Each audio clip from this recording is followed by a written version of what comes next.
Hello students, आज हम कक्षा 12वीं के आरोह भाग 2 पाठ 12 जो कि निबंध कारक है जनेंद्र कुमार जी, इन्होंने अपना निबंध लिखा है बाजार दर्शन पर।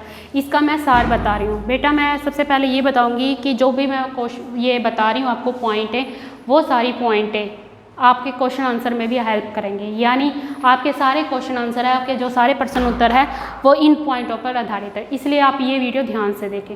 ठीक है बेटा। जो निबंध कारक है जनेंद्र कुमार जी, इन्होंने बाजार के बारे में बताया है, बाजार के उपयोग और दुरुपयोग के बारे में बताया है। इन्होंने ये बताया है कि बाजार में हमें आवश्यक चीज़ों को खरीदना चाहिए, अनावश्यक चीज़ों को नहीं खरीदना चाहिए।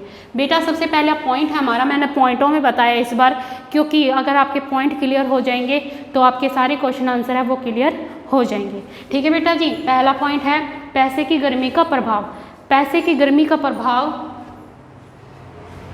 हाँ जी बेटा जी, पैसे की गर्मी का प्रभाव। अब मैं आपको एक बात बताती हूँ। जो लेखक है उसका मित्र है वो अपनी पत्नी के साथ बाजार जाता है, सामान खरीदने के लिए जाता है, और जब वो सामान खरीद कर आ रहा होता है तो लेखक उसे बीच में मिलता है। उसके हाथों में, जो मित्र है उसके हाथों में बहुत सारे बंडल होते हैं। तो वो उससे पूछता है कि आप बाजार से सामान खरीद कर ले आए? तो उसका चेहरा होता है वो मायूस सा होता है, उदास सा होता है, और कहता है हाँ खरीद ही आए, लेकिन अनावश्यक चीज़ें भी खरीद के लाया हूँ, जिसके कारण पैसों का बहुत सारा फिजूल खर्ची हो गई है। तो वो अपना सारा दोष किस पे मंड देता है? अपनी पत्नी पे मंड देता है कि इसके वजह से फिजूल खर्ची हुई है। तो लेखक मन में सोचता है कि गया तो ये भी था, अगर इसकी पत्नी फिजूल खर्ची कर रही थी तो ये मना कर सकता था, इसने सारा दोष अपनी पत्नी पर मंड लिया, ये अच्छी बात नहीं है। बेटा सेकंड नंबर पे है पैसे की पावर, यानी पैसे की गर्मी, यानी पैसे की पावर। अब मैं बताती हूँ पैसे की पावर क्या होती है। जब पैसा हमारे हाथ में होता है तो हम सोचते हैं कि लोग हमें देखें, हमारी ओर आकर्षित हो, तो कैसे होंगे?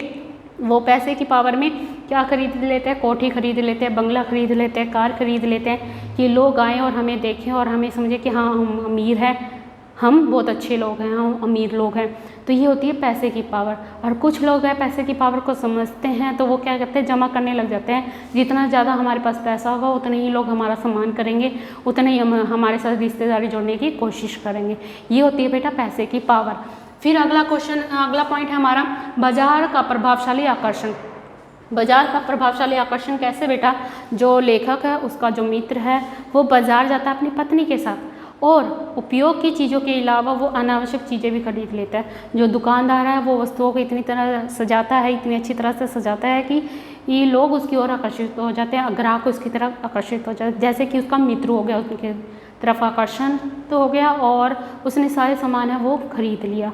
और घर जाकर फिर क्या हुआ, वो उपयोगी सामान था, आराम देने वाला सामान था, उसको क्या होने लगा, कष्ट होने लगा उसको देख देख के कि मैंने फिजूल खर्ची कर दी, अब मेरे पास कोई भी पैसा नहीं बचा। यानी जो हमें आराम देने वाली चीज़ें थी जो हम बाज़ार से खरीद के लाए थे वही हमारी परेशानी का कारण बन गई, वही हमें टेंशन देने लग गई। फिर तीसरा पॉइंट है बेटा बाजार के जादू का प्रभाव। बाजार के जादू का प्रभाव कैसे पड़ा बेटा? मैंने पहले ही बताया है कि बाजार में हम जाते हैं, दुकानदार अपने सामान को ऐसे सजाते हैं कि वो आकर्षित हो जाते हैं हम सब। तो बाजार को जो उसका मित्र है वो शैतान का जाल बताते हैं, ग्राहकों को फंसा लेता है। तो बेटा मैंने अभी बताया है कि दुकानदार है वो अपने सामान को इतनी अच्छी तरह से सजाता है कि ग्राहक है उसकी ओर आकर्षित हो जाते हैं, उसके लिए बिना नहीं जा सकते। जो लोग हैं उनकी ओर आकर्षित हो जाते हैं और उन्हें खरीद लेते हैं। तो वो क्या करते हैं दुकानदार, उनको ज़्यादा दामों में बेच देते हैं जिससे उनका लाभ होता है और ग्राहकों का क्या होता है, नुकसान होता है। वो फिजूल खर्ची करनी स्टार्ट कर देते हैं। तो उसके मित्र ने इसको शैतान का जाल इसलिए बताया है क्योंकि ये ग्राहकों को क्या करता है, फंसा लेता है। और बाजार का जादू का प्रभाव इसी तरह पड़ता है कि हम उसकी ओर आकर्षित हो जाते हैं। बेटा अगला है, फोर्थ पॉइंट है हमारा खाली मन और बंद मन की समस्या। खाली मन बेटा, खाली मन हमारा हो नहीं सकता क्योंकि हम मनुष्य हैं, मानव जाति में हैं। तो मनुष्य है वो क्या है बेटा, शून्य तो हो ही नहीं सकता। उसके अंदर लालसाएं हैं, आवश्यकताएं हैं, उसको पूरा करने के लिए वो कमाता है, वो उसकी पूर्ति करता है, इच्छाएं हैं, ये कभी भी ख़त्म नहीं होती मानव की, मरते दम तक ही ख़त्म नहीं होती। मर जाता है तब उसकी आवश्यकताएं ख़त्म हो जाती है। और केवल शून्य मन उसका होता है जो परमात्मा है, परमात्मा एक शून्य है।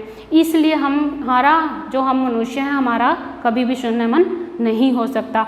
और बंद मन है वो बंद मन भी हम नहीं कर सकते क्योंकि हमारी आवश्यकताएं हैं, हमारी लालसा है, हमारी इच्छाएं हैं जो हमें पूरी करनी होती है।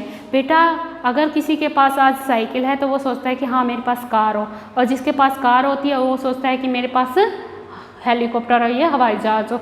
तो ये हमारी इच्छाएं होती हैं जो कभी भी मरती नहीं है। तो हमारा जो मन है वो बंद भी नहीं हो सकता, शून्य भी नहीं हो सकता। तो हमें क्या करना चाहिए, जब हमें बाज़ार जा रहे हैं तो हमें अपने मन को समझाना चाहिए कि हमें वही चीज़ खरीदनी है जो हमारे लिए आवश्यक है। यानी हमें हठ योगी बनना चाहिए, हमें जिद्दी बनना चाहिए कि हम बाज़ार जा रहे हैं, चाहे कोई भी चीज़ आगे हमारे को आकर्षित करती रहे, हमें कहें कि हमें खरीद लो, लेकिन हमें खरीदना नहीं है, हमें वही चीज़ खरीदनी है जो हमारे लिए उपयोगी है। ओके बेटा, अगला है भक्त जी का उदाहरण। भक्त जी का उदाहरण दिया है इसमें। भक्त जी क्या है, एक चूरन बेचने वाले हैं जो बाज़ार में एक चूरन बेचते हैं।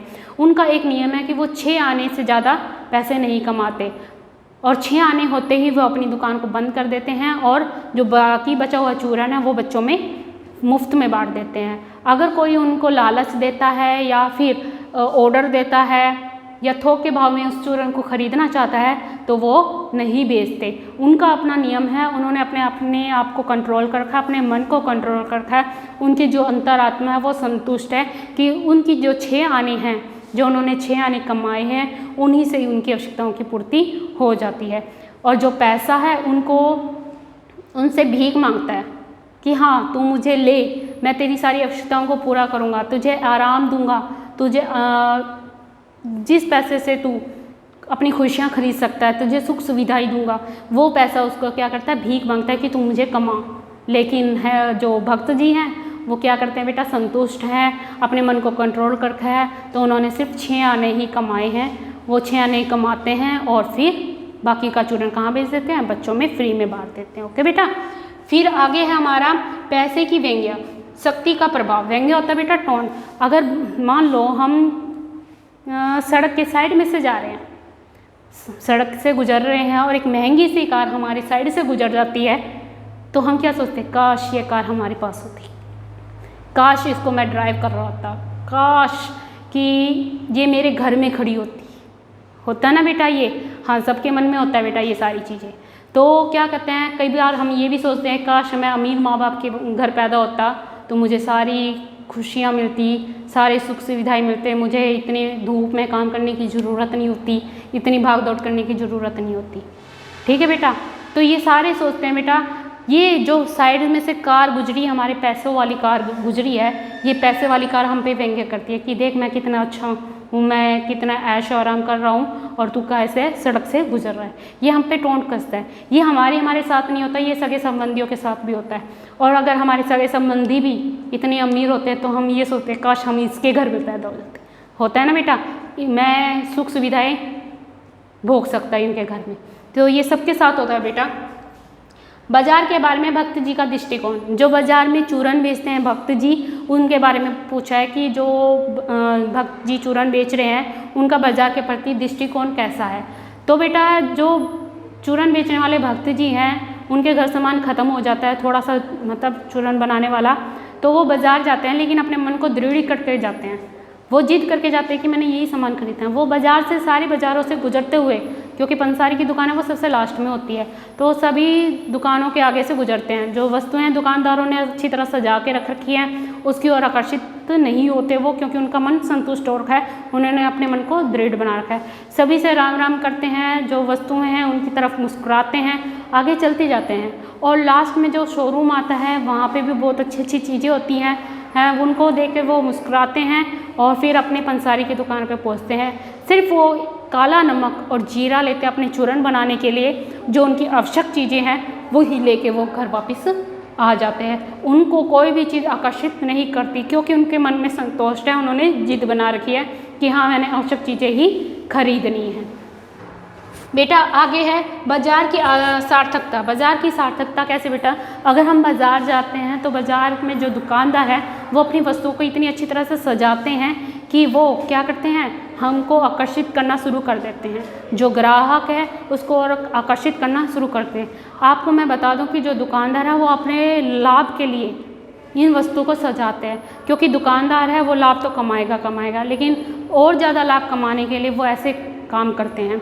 उनको भाईचारे के बारे में कुछ नहीं पता होता, वह भाईचारे उन पे मिट्टी होती है, यानी उनके तरफ से भाईचारा कुछ भी नहीं है। सिर्फ एक ग्राहक होता है और एक दुकानदार जो वस्तुएं बेचता है, उनको अपने लाभ से मतलब होता है। वो लोगों का शोषण कर रहे होते हैं, ग्राहकों का शोषण कर रहे होते हैं, उनसे छल कपट कर रहे होते हैं। उनसे किसी भी चीज़ का कोई भी लालच नहीं होता, उनको सिर्फ अपने लाभ से लालच होता है कि हाँ मैंने लाभ कमाना है, मुझे पैसे कमाना है, ठीक है बेटा, और ग्राहकों को लूटना है, उनका मतलब ही होता है। लेकिन बाज़ार की जो सार्थकता है वो इसमें नहीं होती। बाज़ार की जो सार्थकता होती है वो होती है कि ग्राहकों की आवश्यकताओं को, जो आवश्यक चीज़ें हैं उनको पूरा करना, आवश्यकताओं को पूरा करना, ना कि उनके ऊपर बेकार की चीज़ों को थोपना, यानी बेकार की वस्तुओं को बेचना, थोपना यानी बेचना। तो ये बाज़ार की एक सार्थकता होती है कि जो ग्राहक है, जो लोग आ रहे हैं बाज़ार में, वो उनकी आवश्यकताओं को पूरा कर सके, ना कि उनको ये कह सके कि हाँ तो मुझे भी खरीद ले, और घर जाकर उन आराम की चीज़ों को देख देख कर वो टेंशन में आ जाए, परेशान हो जाए, और उसका जो पैसा है वो फिजूल में खर्च हो जाए। ये बाज़ार की सार्थकता है बेटा। बाज़ार में हम कभी भी जाते हैं अपने मन को पक्का करके जाना चाहिए कि हमने ये चीज़ खरीदनी है तो यही चीज़ खरीदनी है, इसके ज़्यादा फिजूल खर्ची नहीं करनी। थैंक यू बेटा। अगर ये वीडियो ध्यान से सुनी है तो आपके सारे क्वेश्चन आंसर क्लियर हो जाएंगे बेटा। Thank you, take care.